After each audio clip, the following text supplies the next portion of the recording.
Punjabi radio USA ਪੇਸ਼ ਕਰਦਾ ਹੈ ਅੱਜ ਦਾ ਦਿਨ ਸਿੱਖ ਇਤਿਹਾਸ ਵਿੱਚ।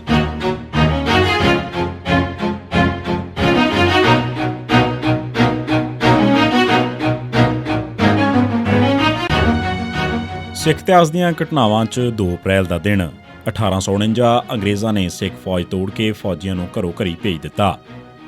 ਅੰਗਰੇਜ਼ਾਂ ਨੇ 29 ਮਾਰਚ 1849 ਦੇ ਦਿਨ ਪੰਜਾਬ ਲਾਹੌਰ ਹਕੂਮਤ ਦੇ ਇਲਾਕੇ ਨੂੰ ਅੰਗਰੇਜ਼ੀ ਰਾਜ ਵਿੱਚ ਮਿਲਾ ਲਿਆ। ਇਸ ਤੇ ਨਾਰਾਜ਼ ਹੋ ਕੇ ਰੈਜੀਮੈਂਟ ਹੈਨਰੀ ਲਾਰੈਂਸ ਨੇ ਅਸਤੀਫਾ ਦੇ ਦਿੱਤਾ। ਪੰਜਾਬ ਤੇ ਕਬਜ਼ਾ ਕਰਨ ਮਗਰੋਂ ਲਾਰਡ ਡਲਹੌਜ਼ੀ ਨੇ ਇੱਕ ਬੋਰਡ ਆਫ ਐਡਮਿਨਿਸਟ੍ਰੇਸ਼ਨ ਬਣਾ ਦਿੱਤਾ। ਉਹ ਉਸ ਦਾ ਮੁਖੀ ਹੈਨਰੀ ਲਾਰੈਂਸ ਨੂੰ ਬਣਾਉਣਾ ਚਾਹੁੰਦਾ ਸੀ, ਇਸ ਕਰਕੇ ਉਸਨੇ ਕੋਸ਼ਿਸ਼ ਕਰਕੇ ਉਸ ਦਾ ਅਸਤੀਫਾ ਵਾਪਸ ਕਰਵਾ ਲਿਆ। ਲਾਰਡ ਡਲਹੌਜ਼ੀ ਨੂੰ ਹੈਨਰੀ ਲਾਰੈਂਸ ਦੀ ਸਿੱਖਾਂ ਨਾਲ ਹਮਦਰਦੀ ਬਾਰੇ ਪਤਾ ਸੀ, ਇਸ ਕਰਕੇ ਉਸਨੇ ਇਸ ਬੋਰਡ ਵਿੱਚ ਉਸ ਦਾ ਭਰਾ ਜੌਨ ਲਾਰੈਂਸ, ਜੋ ਡਲਹੌਜ਼ੀ ਦੀ ਨੀਤੀ ਦਾ ਪੱਕਾ ਹਮਾਇਤੀ ਸੀ, ਤੇ ਚਾਰਲਸ ਮੈਂਸਲ ਨੂੰ ਵੀ ਮੈਂਬਰ ਪਾ ਦਿੱਤਾ। ਅੰਗਰੇਜ਼ਾਂ ਨੇ ਸਭ ਤੋਂ ਪਹਿਲਾ ਕੰਮ ਰਣਜੀਤ ਸਿੰਘ ਦੀ ਫੌਜ ਨੂੰ ਖਤਮ ਕਰਨ ਦਾ ਕੀਤਾ। ਲਾਹੌਰ 'ਚ ਫੌਜੀਆਂ ਦਾ ਇੱਕ ਇਕੱਠ ਸੱਦ ਕੇ ਹਰ ਫੌਜੀ ਨੂੰ ਤਨਖਾਹਾਂ ਦੇ ਕੇ ਘਰੋਂ ਘਰੀ ਤੋੜ ਦਿੱਤਾ ਗਿਆ ਤੇ ਉਹਨਾਂ ਤੋਂ ਹਥਿਆਰ ਲੈ ਲਏ ਗਏ। ਸਰਕਾਰ ਦੇ ਹਵਾਲੇ ਕੀਤੇ ਗਏ ਹਥਿਆਰਾਂ ਦੀ ਗਿਣਤੀ 1,19,796 ਸੀ। ਇਸ ਦੇ ਨਾਲ ਹੀ ਇਹ ਫੈਸਲਾ ਕੀਤਾ ਗਿਆ ਕਿ ਵੱਡੇ ਤੇ ਪੱਕੇ ਕਿਲੇ ਜਾਂ ਜਿਹੜੇ ਕਿਲੇ ਅੰਗਰੇਜ਼ਾਂ ਨੂੰ ਹਿਫਾਜ਼ਤੀ ਜਾਂ ਫੌਜੀ ਪੱਖੋਂ ਚਾਹੀਦੇ ਨੇ ਨੂੰ ਛੱਡ ਕੇ ਸ਼ਹਿਰਾਂ, ਕਸਬਿਆਂ ਤੇ ਪਿੰਡਾਂ ਦੇ ਸਾਰੇ ਕਿਲੇ ਢਾਹ ਦਿੱਤੇ ਜਾਣ। ਕੁਝ ਹੀ ਮਹੀਨਿਆਂ 'ਚ ਬਹੁਤ ਸਾਰੇ ਕਿਲਿਆਂ ਦਾ ਨਾਮੋ ਨਿਸ਼ਾਨ ਮਿਟ ਚੁੱਕਿਆ ਸੀ। 1924 ਗੁਰੂ ਕਾ ਬਾਗ ਮੋਰਚਾ 'ਚ ਬੁਰੀ ਤਰ੍ਹਾਂ ਜ਼ਖਮੀ ਹੋਇਆ ਜਥੇਦਾਰ ਪ੍ਰਿਥੀਪਾਲ ਸਿੰਘ ਦਮ ਤੋੜ ਗਿਆ। ਗੁਰੂ ਕਾ ਬਾਗ ਦਾ ਮੋਰਚਾ 8 ਅਗਸਤ 1922 ਦੇ ਦਿਨ ਸ਼ੁਰੂ ਹੋਇਆ ਸੀ। ਪਹਿਲਾਂ ਤਾਂ ਪੁਲਿਸ ਜਥਿਆਂ ਨੂੰ ਸਿਰਫ ਗ੍ਰਿਫਤਾਰ ਹੀ ਕਰਦੀ ਸੀ, ਪਰ 27 ਅਗਸਤ ਤੋਂ ਇਹਨਾਂ ਨੂੰ ਬੁਰੀ ਤਰ੍ਹਾਂ ਕੁੱਟਣਾ ਵੀ ਸ਼ੁਰੂ ਕਰ ਦਿੱਤਾ ਗਿਆ ਸੀ। ਗੁਰੂ ਕਾ ਬਾਗ 'ਚ ਹੋਏ ਜ਼ੁਲਮਾਂ ਦਾ ਚਰਚਾ ਦੁਨੀਆ ਭਰ 'ਚ ਹੋਇਆ। ਬੇਗੁਨਾਹ ਸਿੱਖਾਂ ਦੀ ਕੁੱਟਮਾਰ ਬਾਰੇ ਖਬਰਾਂ ਸਾਰੇ ਪਾਸੇ ਛਪੀਆਂ।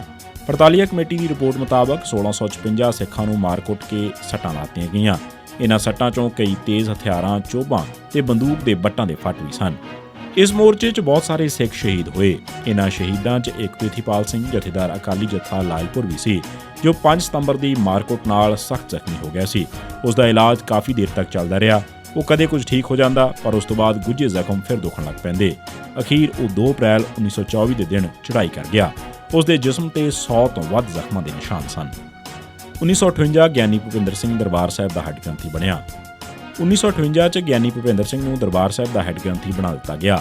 1962 'ਚ ਸ਼੍ਰੋਮਣੀ ਕਮੇਟੀ ਉੱਤੇ ਫਤਿਹ ਸਿੰਘ ਗਰੁੱਪ ਦੇ ਕਬਜ਼ੇ ਮਗਰੋਂ ਮਾੜੇ ਨਿਜ਼ਾਮ ਵਿਰੁੱਧ ਰੋਸ ਵਜੋਂ ਉਸਨੇ ਅਸਤੀਫਾ ਦੇ ਦਿੱਤਾ। 1964 'ਚ ਉਸ ਨੂੰ ਅਕਾਲੀ ਦਲ ਮਾਸਟਰ ਦਾ ਪ੍ਰਧਾਨ ਬਣਾਇਆ ਗਿਆ। 1968 'ਚ ਦੋਵੇਂ ਅਕਾਲੀ ਧੜੇ ਮਾਸਟਰ ਤਾਰਾ ਸਿੰਘ ਤੇ ਫਤਿਹ ਸਿੰਘ ਇੱਕ ਹੋ ਗਏ ਤਾਂ ਉਸ ਨੂੰ ਪਾਰਲੀਮੈਂਟਰੀ ਬੋਰਡ ਦਾ ਚੇਅਰਮੈਨ ਲਾਇਆ ਗਿਆ। ਪਰ 1970 'ਚ ਰਾਜ ਸਭਾ ਦੀ ਨਾਮਜ਼ਦਗੀ ਵੇਲੇ ਜਦ ਫਤਿਹ ਸਿੰਘ ਨੇ ਉਸ ਦੀ ਥਾਂ ਜਥੇਦਾਰ ਸੰਤੋਖ ਸਿੰਘ ਨੂੰ ਸੀਟ ਦੇ ਦਿੱਤੀ ਤਾਂ ਉਹ ਆਜ਼ਾਦ ਖੜਾ ਹੋ ਗਿਆ। ਮੁੱਖ ਮੰਤਰੀ ਗੁਰਨਾਮ ਸਿੰਘ ਨੇ ਉਸ ਦੀ ਮਦਦ ਕੀਤੀ ਤੇ ਉਸ ਨੂੰ ਜਿਤਾ ਦਿੱਤਾ, ਪਰ ਗੁਰਨਾਮ ਸਿੰਘ ਨੇ ਆਪਣੀ ਕੁਰਸੀ ਖੁਆ ਲਈ। 1984 ਪੰਜਾਬ ਨੂੰ ਗੜਬੜ ਵਾਲਾ ਇਲਾਕਾ ਐਲਾਨ ਦਿੱਤਾ ਗਿਆ। ਪੰਜਾਬ ਵਿੱਚ ਜਦ ਪੁਲਿਸ ਖਾੜਕੂਆਂ ਤੇ ਕਾਬੂ ਨਾ ਪਾ ਸਕੀ ਤਾਂ 2 ਅਪ੍ਰੈਲ 1984 ਦੀ ਸ਼ਾਮ ਨੂੰ ਪੰਜਾਬ ਨੂੰ ਗੜਬੜ ਵਾਲਾ ਇਲਾਕਾ ਕਰਾਰ ਦਿੱਤਾ ਗਿਆ। ਇਸ ਦੇ ਜਵਾਬ 'ਚ ਖਾੜਕੂਆਂ ਨੇ ਬਹੁਤ ਸਾਰੇ ਐਕਸ਼ਨ ਕੀਤੇ, ਜਿਨ੍ਹਾਂ 'ਚੋਂ ਮੁੱਖ ਸੀ 15 ਅਪ੍ਰੈਲ ਨੂੰ ਪੰਜਾਬ ਦੇ 38 ਰੇਲਵੇ ਸਟੇਸ਼ਨ ਸਾੜਨਾ।